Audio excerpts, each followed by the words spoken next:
নমস্কার বন্ধুরা, আশা করি সবাই ভালো আছেন। বিভিন্ন সরকারি স্কুলগুলোতে সামার ভ্যাকেশন এগিয়ে নিয়ে আসার জন্য বিকাশ ভবন থেকে স্কুল এডুকেশন ডিপার্টমেন্ট একটা নোটিশ জারি করেছে, যেটা ইস্যু হয়েছে সেক্রেটারি স্কুল এডুকেশন ডিপার্টমেন্টের থেকে, এবং যেটা করা হয়েছে the president West Bengal board of secondary education এবং the president West Bengal board of primary education.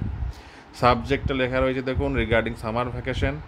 চিঠিতে বলা আছে, considering the prevailing heat wave situation, the competent authority has decided to প্রিপোন the summer vacation in the schools under your administrative jurisdiction with effect from next Monday, that is 22/4/2024। তো 22/4/2024 থেকে এই hit ওয়েভের জন্য স্কুলের summer ভ্যাকেশনটাকে এগিয়ে আনা হয়েছে, প্রিপোন করা হয়েছে আগামী সোমবার থেকে, অর্থাৎ 22 এপ্রিল 2024 থেকে, except for the schools in hill areas of Darjeeling and Kalimpong district. Kalimpong এবং দার্জিলিং ডিস্ট্রিক্টের মানে পাহাড়ি স্কুলগুলোতে স্কুল খোলা থাকবে, যেখানে নির্দিষ্ট একাডেমিক শিডিউল চলবে আনটিল ফার্দার অর্ডার।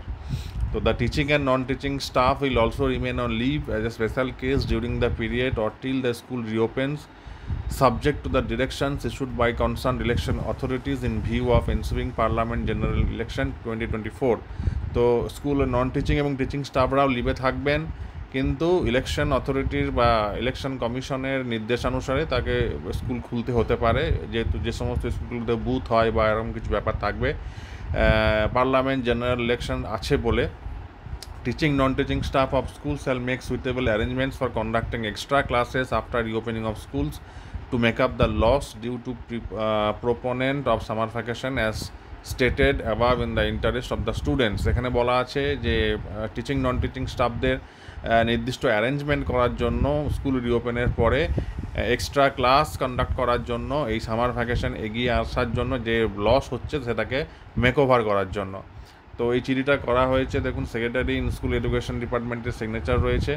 তো এই ছিল আজকের ভিডিও, আশা করি সবাই বুঝতে পেরেছেন। ভালো থাকবেন সবাই, ধন্যবাদ।